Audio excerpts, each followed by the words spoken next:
ఒక మనిషికి దేవుడు ఎందుకు, అదే యేసుప్రభు ఎందుకు, ఒక మనిషి గురించి. అసలు మనిషికి దేవుడు అవసరమా? ఆ మనిషికి యేసుప్రభు అవసరమా? అవసరం ఉంటేనే తీసుకోవాలి, అయితే ఎందుకు దండగ మన జీవితం మనం జీవించడం, వెళ్ళిపోవడం ఇష్టానుసారంగా. బైబిల్లో దేవుడు చెప్పే మాట ఏంటంటే, భూమి ఆకాశం సృష్టించాడు నోటి మాట చేత, పక్షుల్ని జంతువుల్ని సృష్టించాడు నోటి మాట చేత, కానీ మనిషిని మట్టికి నోటి మాట చేత సృష్టించాల. ఒక మట్టిని చేసి దాన్ని తయారు చేసి నాసికారంధ్రాల్లో తన వాయువు వది అన్నాడు కదా, ఈయన నా పోలిక నా స్వరూపము.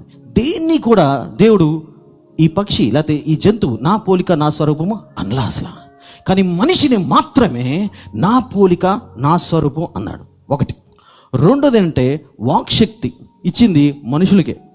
అయ్యా ప్యారెట్, చిలక కూడా మాట్లాడద్దయ్యా అనొచ్చు మీరు. చిలక మాట్లాడలేదు, మనం నేర్పించి అది మాట్లాడద్దు అంతే, స్వతహాగా దాన్ని మాట్లాడదు. కానీ మనిషికి ఒక్కడికే దేవుడు ఏం చేశాడంటే వాక్శక్తిని ఇచ్చాడు ఫస్ట్.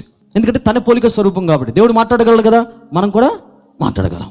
దేవుడు మాట్లాడతాడండి. దేవుడు అంటే కూడా ఎక్కడో కూర్చున్నాడు, ఎక్కడ ఉన్నాడు, అల్లదుగో లేదు అక్కడ. దేవుడు అనేవాడు మాట్లాడాలా, మాడపోతే ఆయన దేవుడే కాదు. సింపుల్. ఒకటి. తర్వాత రెండోది ఏం చేశాడంటే ఏ పక్షికి జంతువుకి తన ఆత్మనివ్వాల, కానీ దేవుడు మాత్రమే ఒక మనిషికి మాత్రమే తన ఆత్మనిచ్చాడు. రెండు. మూడోది ఏంటంటే మనిషికి మాత్రమే మోక్షము అనేది ఉంటుంది. మోక్షము చాలామందికి అన్యులకి ఈజీగా అర్థం అవుతుంది. రక్షణ అనేది కొంత అర్థం కాదు, కానీ మోక్షము అని ఉంది. అయ్యా మోక్షం అనేది చాలామంది మీరు పాత సినిమాల్లో కానీ లేకపోతే పౌరాణిక నాటకాల్లో కానీ సినిమాల్లో చూస్తే ఈజీగా అర్థమైపోద్ది. ఏంటంటే ఋషులు తపస్సు చేసేవాళ్ళు. నేను కొత్త మాటలు ఏం చెప్పట్లా, ఋషులు తపస్సు చేసేవాళ్ళు. దేనికి? పెళ్ళికా, ఉద్యోగానికా, వ్యాపారానికా? మోక్షం. రైట్. ఆ ఋషులు మనుషులా కాదా? Very good.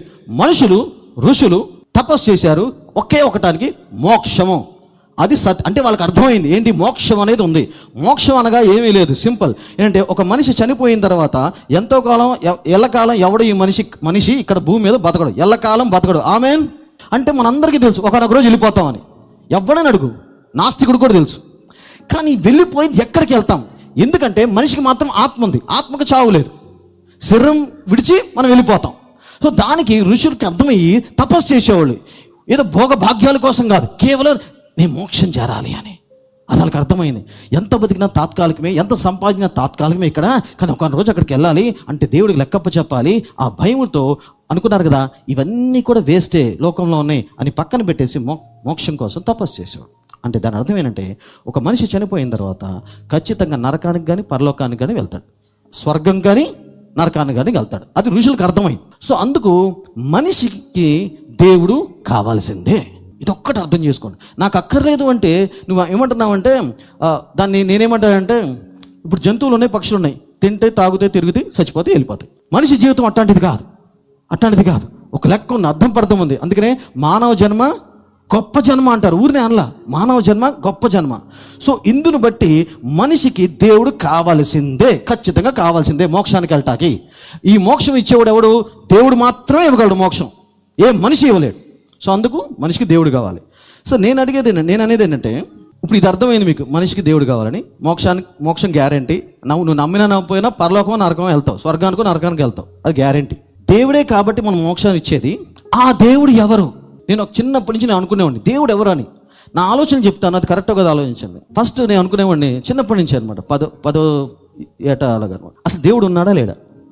ఉంటే ఆ దేవుడు ఎవడు? ఊరికో దేవుడు, పేటకో దేవుడు లేడు. ఫస్ట్ క్వశ్చన్ ఏంటి? దేవుడు ఉన్నాడా లేడా? First question. ప్రతి ఒక్కరు నీ మనసుకు అదే వేసుకోండి. దేవుడు అసలు ఉన్నాడా లేడా? ఉన్నాడు అంటే వెతుకుతాం, నెక్స్ట్ క్వశ్చన్కి వెళ్దాం. లేడు అంటే నేను మాట చెప్పనా, సుఖించు, తాగు, నీ ఇష్టం చెట్టు చేయి, చచ్చిపోయి వెళ్ళిపో, ఇంకెప్పటికి లెక్క చక్కల, నీ ఇష్టారాజ్యం అనుభవించు రాజా. అర్థమైంది? సో ఫస్ట్ క్వశ్చన్ ఏంటంటే దేవుడు ఉన్నాడా లేదా? ఉన్నాడు అని వచ్చింది అనుకోండి. నెక్స్ట్ క్వశ్చన్, ఉంటే ఎవరు? ఇది వేయాలి ప్రశ్న. ఉంటే ఎవరు అసలు అని ప్రశ్న వేసుకోవాలి. ఊరిని నమ్మద్దు యేసు ప్రభుని, అసలు ఊరిని నమ్మద్దు. ఉంటే ఎవరు? అప్పుడు నాకు ఆలోచించి, ప్రభా ఉంటే దేవుడు ఒకటే ఉంటాడు కదా, ఇండియాకో దేవుడు, పాకిస్తాన్కో దేవుడు, బంగ్లాదేశ్ కూడా, నేపాల్కో దేవుడు ఉండడు, లేకపోతే ఘంటసాలకో దేవుడు, విజయవాడకో దేవుడు ఉండడు. కానీ ఇక్కడ బోళ్ళు ఉన్నారు. మీ ఘంటసాలలో ఒకరు దేవుడు ఉన్నారు, మా విజయవాడలో బోళ్ళు ఉన్నారు, ఇంకో గండికోటలో బోళ్ళు మంది ఉన్నారు, రాయలసీమలో బోళ్ళు మంది ఉన్నారు, రాయలసీమలో కొన్ని దేవుళ్ళు ఉన్నారు, తెలంగాణ కొన్ని దేవుళ్ళు ఉన్నారు. అవునా? ఇట్ట కాదు ప్రభు, ఏదో తేడా కొడుతుంది. నాకు నేను ఆలోచించుకున్నా, ఇదే తేడా ఉంది ప్రభు, ఇలా కాదు. అందరూ ఒకటే అంటారు. అందరూ ఒకటే ఎట్ట అవుతారు? కాదు. ఈ దేవుడు చదివిస్తాడు, ఈ దేవుడు ధనం ఇస్తాడు, ఈ దేవుడు ఇంకోటి ఇస్తాడు అని ఉన్నాయి కాన్సెప్ట్లు. నేను పెరిగిన వాతావరణం 10 సంవత్సరాలకు అప్పుడు. ఒక ఆవిడ చదివిస్తుంది, చదువుల తల్లి, ఇంకోటి ధన తల్లి, ఇంకో తల్లి. నేను దేవుడు ఎవడెవడు అన్నీ చేయాలా, కొన్ని చేస్తాడా? అన్నీ చేయాలి, సర్వం చేయాలి, మొత్తం చేయాలి. అంతేగాని సారీ నేను చేయలేను, వేరే డిపార్ట్మెంట్కి వెళ్ళు అంటే సెక్రటరేట్ లాగా ఉంటుంది. ఇది నా డిపార్ట్మెంట్ కాదు, వాళ్ళ దగ్గరికి వెళ్ళి వాళ్ళు చేస్తారు. చదువు నేను ఇవ్వలేను వాళ్ళ దగ్గర, డబ్బు నేను ఇవ్వలేను వాళ్ళ దగ్గరికి, రోగాలు నేను తగ్గించలేను వాళ్ళకి వెళ్ళి. మనం ఎత్త వేసే ఆదరణ కలిగిస్తాం, అది అవ్వదు నాకు. దేవుడు అన్నాడు మొత్తం చేయాలా. అప్పుడు అనిపించింది అయితే దేవుడు ఉన్నాడు, ఆయన ఒక్కడే ఉన్నాడు, ఆయన ఎవరు? అప్పుడు నేను అన్వేషించడం, ఆలోచించడం మొదలుపెట్టేవాడిని. నా ఆలోచన ఎలా వెళ్ళిపోయినాయి అంటే అందరు దేవుణ్ణి చూస్తూ ఉండేవాడిని. నన్ను తీసుకెళ్ళేవాళ్ళు, ఇక్కడికి తీసుకెళ్ళినప్పుడు నేను అందరు దేవుళ్ళు చూసేవాడిని. ఆ ఫోటోలు కానీ అన్నీ మనం చూసేవాడిని.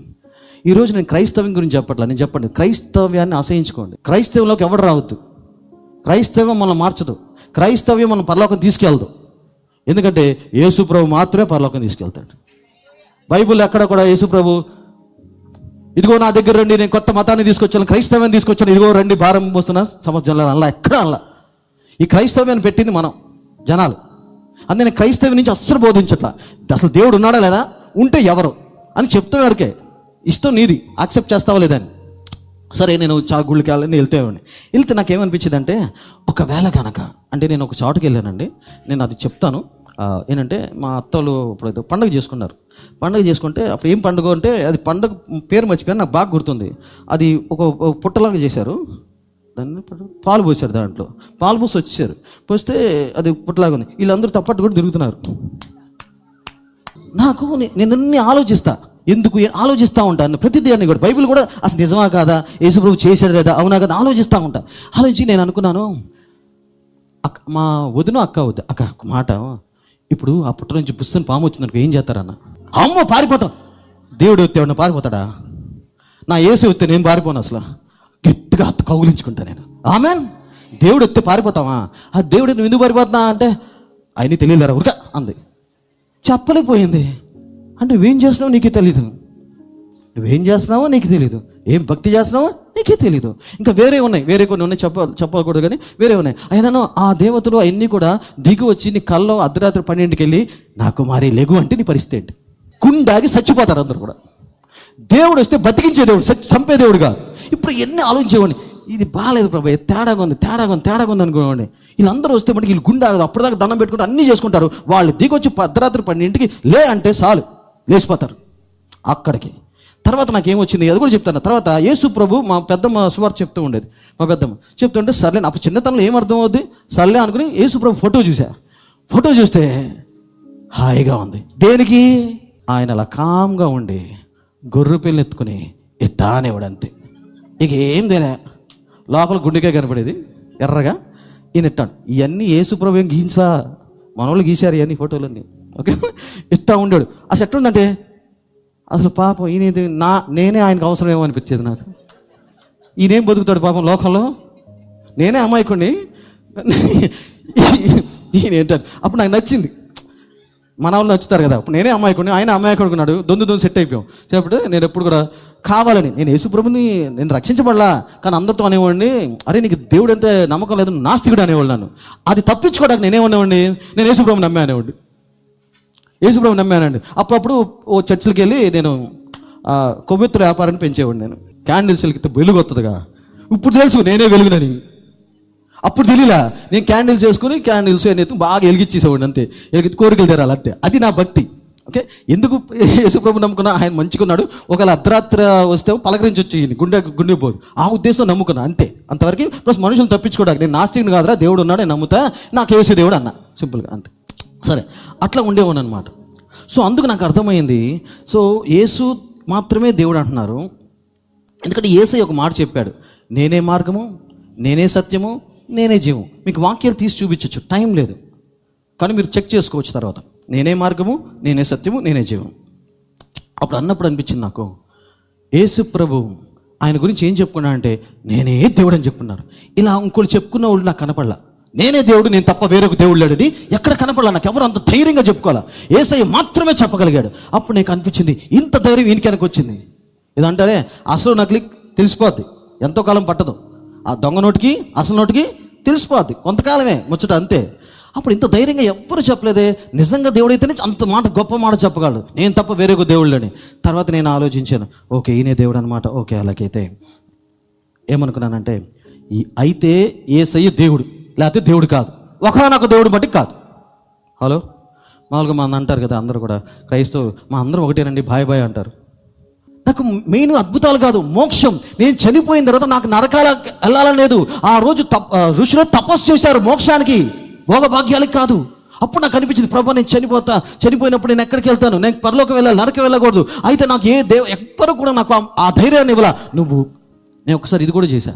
10వ తరగతి 15 వయసు, 15 ఏళ్ళు. అప్పుడు ఆ టైంలో నేను ఒక టెంపుల్కి నన్ను గుడికి తీసుకెళ్ళారు. నేను నా పూజారి గారిని అడిగితే, సార్ నాకు భోగభాగ్యాలు చదువులు కాదు సార్, ఒక్కటి కావాలా, నేను చనిపోతే మీ స్వామీజీ నాకు మోక్షాన్ని ఇస్తారా అన్న. ఏం మాడుతున్నావు బాబు, మోక్షం ఎంత కష్టమో తెలుసా, ఋషులు ఏ తపస్సు చేశారు అంత. నువ్వు అట్లాంటి కోరుకోవద్దు, బాగా చదువుకోవాలి, ఉద్యోగం రావాలి, అందమైన పళ్ళం రావాలి, రత్నాలు లాంటి బిడ్డలు పుట్టాలి, అంతే. ఇదే అన్నారు. ఎప్పుడు నాకు చెప్పలా. కానీ ఒకసారి మా పెద్దమ్మ అది చర్చికి వెళ్ళి అనేది ఎప్పుడు వెళ్ళింది. ఎప్పుడంటే పెళ్ళైన తర్వాత కొంచెం అసలైన చర్చికి వెళ్ళాం, అని కొవ్వొత్తుల చర్చి కాదు, అసలైన చర్చికి వెళ్ళాం. వెళ్ళినప్పుడు ఆయన ఒకటే చెప్తున్నారు, ఆ పాస్టర్ గారు, యేసే దేవుడు, ఆయన తప్ప వేరొక దేవుడు, ఆయన నమ్ముకుంటే నువ్వు మోక్షానికి వెళ్తావు అన్నాడు. అది ఒక బుల్లెట్ తగిలేదు నాకు, గుండె మీద తప్పని తగిలేదు. నేను ఇన్ని సంవత్సరాలు నా ప్రశ్న, ఎంత పెద్ద ప్రశ్న అంటే అది మోసుకుని తిరుగుతున్నాను. నాకు చావంటే చాలా భయం. ఎంత భయం అంటే అసలు చాలా భయం నాకు. ఏమన్నా దారిపోతా, ఏమన్నా చనిపోయి తీసుకెళ్తున్నారు అనుకోండి, కాళ్ళలోంటి వణుకొస్తుంది, కాళ్ళంటే వణుకొచ్చేస్తుంది. అమ్మో నేను ఒకరోజు చనిపోతా కదా, చనిపోతే ఏమవుతుంది, ఇదే ప్రశ్న కొన్ని సంవత్సరాల నుంచి. ఒక సినిమా చూశాను అనుకోండి, సినిమాలో హీరో చనిపోతాడు, ఇక నాకు కాళ్ళలోంచి వణుకొచ్చేస్తుంది. చావంటే అంత భయం. సో అలాంటప్పుడు నాకు ఈ చావు అయిన తర్వాత మా మమ్మీ డాడీ ఎక్కడ చూస్తాను, మా మమ్మీ డాడీ ఎంత పోషించినా, మా అమ్మని నాన్న ఎంత ప్రేమించినా, వీళ్ళు ఒక 70-80కి సరిపోతారు. తర్వాత వాళ్ళు ఏమవుతారు, నేను ఎప్పుడు వాళ్ళని కలవలేనా, మా అమ్మ నాన్నని ఇంత ప్రేమించి మా అమ్మ నాన్న కలవలేనా అని అనిపించేది ఆ చిన్నతనంలోనే. ఆ భయం ఉండిపోయింది, చావు అంటే భయం ఉండిపోయింది. సో అక్కడ ఆ దగ్గర వెళ్ళినప్పుడు అలా పాస్టర్ గారు చెప్పే మాట ఏంటంటే, యేసయ్య మన కోసం దిగి వచ్చాడు, యేసయ్య రక్తం కాచాడు, ప్రాణం పెట్టాడు, నువ్వు మోక్షానికి వెళ్ళటానికి ఏమీ చేయక్కలా, ఒక్కటే యేసయ్య నమ్ముకుంటే చాలు, ఆయన ఈ పాపములు క్షమించి ఆయన పరలోకానికి తీసుకెళ్తాడు అని చెప్పంగానే, అది ఎంతమంది నమ్ముతారో కానీ అసలు లోపల ఒక రాయి ఉంటుంది, బండ, ఆ బండ పోయింది నాలోంచి. ఆ రోజు ప్రాణ భయం, చావు భయం పోయింది. నేను యేసయ్య దగ్గరికి వెళ్ళింది ఏదో ఇస్తాడని కాదు, కేవలం మోక్షం కోసమే వెళ్ళా. ఆయన అద్భుతాలు చేస్తాడు నాకు తెలియదు, ఆశ్చర్యకార్యాలు చేస్తాడని తెలియదు, దెయ్యాలను వెళ్ళగొడతాడు నాకు అస్సలు తెలియదు, ఏం తెలియదు. నేను వెళ్ళింది యేసు ప్రభు కోసం, మోక్షం, పరలోకం వెళ్ళాలి అని, దాన్ని మాత్రమే వెళ్ళా. ఆ రోజు ఎంత ఆనందం అంటే అంత సంతోషం. ప్రభా ఈరోజు చనిపోయినా పర్లేదు, నేను పరలోకంలో ఉంటాను వచ్చింది. ఏమైంది హల్లెలూయా. నేను ఆ చావు భయంలో ఏం చేసేవాడిని తెలుసా, ఆ మరణ భయంలో, ఆ మరణ భయాన్ని పోగొట్టుకోవడానికి ఇష్టం వచ్చినట్టు తిరిగేవాడిని, ఇష్టం వచ్చినట్టు చేసేవాడిని, మామూలుగా ఫ్రెండ్స్తో జాలీగా తిరగటం అన్నీ చేసేవాడిని. అలా ఉండిపోయింది నా జీవితం. దేవుడు ఉన్నాడా లేదా, ఫస్ట్ ఉంటే ఎవరు, నువ్వే అన్వేషించు. నీకు నిజంగా మనసు ఉంటే, నిజంగా హృదయం ఉంటే, నా దేవుడు నువ్వు ఎక్కడున్నా సరే నీతో మాట్లాడతాడు. ఇంట్లో, పేటలో, వీధిలో, రోడ్లో, అడవుల్లో ఉన్నా సరే నా దేవుడు నీతో మాట్లాడతాడు. నా దేవుడు నీతో మాట్లాడితేనే నమ్ము.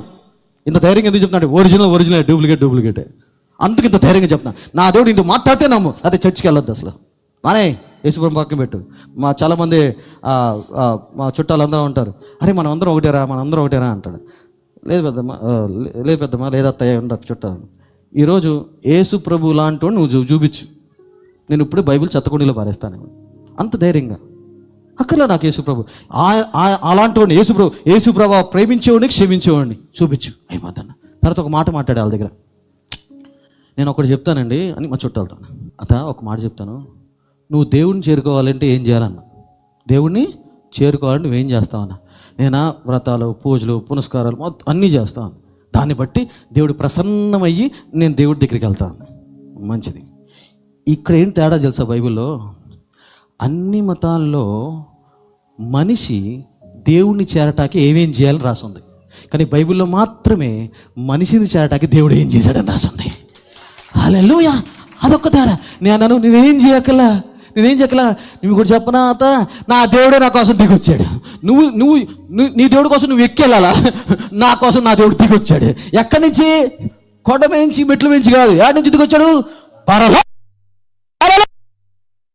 అందుకని ఎవరైతే రక్షణ పొందారో, ఎవరైనా ఆట పట్టిస్తున్నా ఏమన్నా సరే, ఇక గొర్రెలు వెళ్తున్నారు, గొర్రె పిల్లలు వెళ్తున్నాయి, వీళ్ళు దేవుని బిడ్డలు అంట అంటే ఏం ఫీల్ అవ్వక్కలా, గర్వంగా చెప్పుకో. అతిశయపుడు ఏంటంటే, నా దేవుడు నా కోసం దిగి వచ్చాడు, దిగి రావటమే కాదు ప్రాణం పెట్టాడు, ప్రాణం పెట్టగా రక్తం గాచి 3వ రోజు తిరిగి లేచి, ఇదిగో నన్ను నమ్మితే మీకు మోక్షం ఇస్తాడు. ఒకప్పుడు ఋషులు ఒంటికాల మీద తపస్సు చేసేవాళ్ళు, అంత కష్టపడేవాళ్ళు. ఈ రోజు కష్టపడక్కలా. ఎంతమంది బయట కష్టపడుతున్నారు, బాధ వేస్తుందండి. నడుచుకుంటూ వెళ్తారు, చెప్పులు లేకుండా వెళ్తారు, బాధ అనిపిస్తుంది. ఇది దేవుడు చేరుకోవటానికి ఊర్ల నుంచి కాలి నడక మీద ఎండాకాలంలో వెళ్తారు, బాధ అనిపిస్తుంది, కోపం రాదు, చాలా బాధ అనిపిస్తుంది. అయ్యో దేవుడు ఇంత సులువు మార్గం పెట్టాడే, మొత్తం ఆయనే చేసి ముగించి నమ్మితే చాలు మీరు మోక్షానికి వెళ్తారు, పరలోకం వెళ్తారు, నరకానికి వెళ్ళరు అని ఆయన అంత సులువుగా చెప్తే ఇంత కష్టపడతానని బాధ వేస్తుంది నాకు. ఆ మాట చెప్పంగానే మా అత్తనన్న, నీ కోసం నీ దేవుడు ఏం చేశాడో చెప్పా అన్న.